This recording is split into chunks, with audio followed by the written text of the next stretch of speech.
দর্শক এনির মাথা পুরাই খারাপ। দেখুন কি বলে সাবেক ঢাকা বিশ্ববিদ্যালয়ের বিপি এনি। বিএনপি করতে করতে মাতাল হয়ে গেছে। এখন কখন কাকে ভণ্ড বলে দিচ্ছে, কখন কাকে কি বলে দিচ্ছে নিজের তা নিজেও জানে না। একটু শুনুন কি বলছে। চরমোনাই পীর বলে, পীর নয় ভণ্ড। তারা হাসিনাকে স্থায়িত্ব দিয়েছিল, এমন কোন দালালি ফাঁকা মার্কেট ছিল না। তারা এই বাংলাদেশের ইতিহাসকে কলঙ্কিত করে নাই। চরমোনাই পীর ভণ্ড তো তোমরা কি? চরমোনাই পীর যদি ভণ্ড হয় তাহলে তোমরা কি? তোমরা তো সবার আগে ভণ্ড হবা, তারপরে না চরমোনাই পীর ভণ্ড হবে। একজন ব্যক্তিকে ভণ্ড বলার আগে একটু ভেবেচিন্তে বলা উচিত ছিল যে মূলত ভণ্ড কি সে নাকি আমি। না, ভণ্ড তো তোমরা।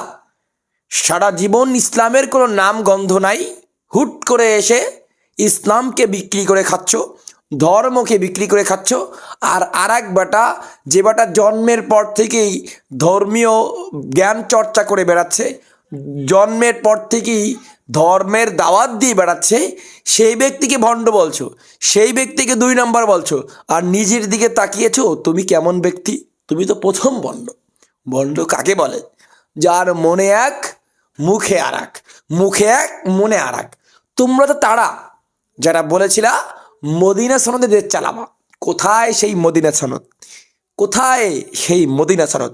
এক মন গড়া সনদ দিয়া রাষ্ট্রকে পরিচালনা করে বিশ্বের কাছে 4 থেকে 5 বার দুর্নীতিতে দেশকে চ্যাম্পিয়ন হিসাবে গড়ে তুলেছ, দেখিয়েছ। আর ভণ্ড বলো আর একজনকে, তাই না? আরে ভাই, অন্যকে নিয়ে কথা বলার আগে নিজের দিকে তাকানো উচিত। বিএনপিকে হুঁশিয়ার করে দিতে চাই, বিএনপিকে সাবধান করে দিতে চাই।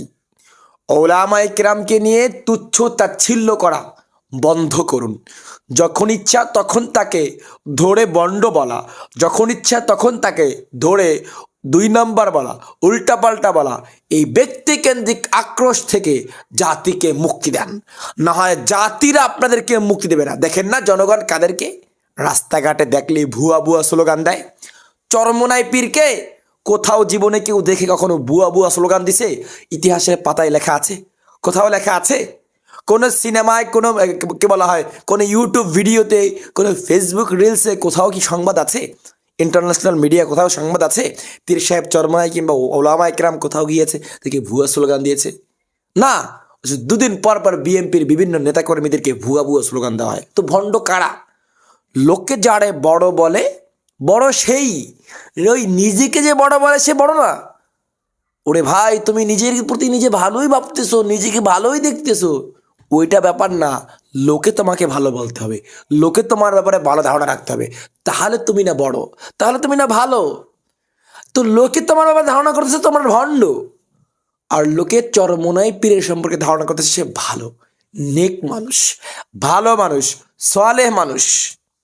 তার সংস্পর্শে হাজারো ভণ্ড দিনের পথ পেয়েছে, আর তোমাদের সংস্পর্শে হাজারো পথওয়ালা ব্যক্তি পথ হারা হয়েছে। তো কাকে ভণ্ড বলছো? বিএনপির ঊর্ধ্বতন কর্তৃপক্ষকে ভিডিওর মাধ্যমে সচেতন করে দিতে চাই, সাবধান।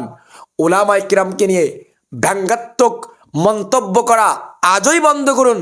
মনে রাখবেন, না হয় আজ থেকে ইতিপূর্বে আমরা প্রত্যেক দিনের যে নতুন নতুন দেশের মানুষের মধ্যে পরিবর্তন দেখতে পাচ্ছি, দেশের মানুষের মনের পরিবর্তন দেখতে পাচ্ছি।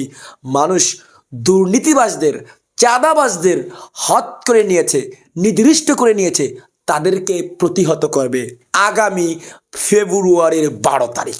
মনে রাখবা, পীর সাহেব চরমোনাইকে যতই ভণ্ড বলো, এদেশের জনগণ তার প্রতি আস্থা আরো পাক্কা করবে, আর তোমাদের প্রতি অনাস্থা আরো পাক্কা করবে। তোমাদেরকে ইতিহাসের আস্থা করে নিক্ষেপ করবে। ওলামায়ে কেরাম আগামীতে এদেশের ক্ষমতায় বসবে ইনশাআল্লাহ। যতই তোমরা পারো ওলামায়ে কেরামদেরকে নিয়ে ব্যঙ্গাত্মক মন্তব্য করো, তাতে আসে যায় না। বরং ওলামায়ে কেরামদের জনপ্রিয়তা, ওলামায়ে কেরামদের প্রতি মানুষের আবেগ আপ্লুত ভালোবাসা ডেলি ডেলি বৃদ্ধি পাবে, ডেলি ডেলি বাড়বে। সাবধান, ওলামায়ে কেরামকে নিয়ে আর সমালোচনা নয়। হোক সে যে দলের, হোক সে যে মতের, হোক সে যে আদর্শের, ওলামায়ে কেরাম, হোক সে সালাফি, হোক সে দাওবন্দি, হোক সে সুন্নি, হোক সে ওয়াহাবি, সে যাই হোক না কেন, সে যদি আলেম হয় তাকে নিয়ে ব্যঙ্গাত্মক মন্তব্য আমরা সহ্য করে নিতে পারবো না। The last warning. সালামু আলাইকুম।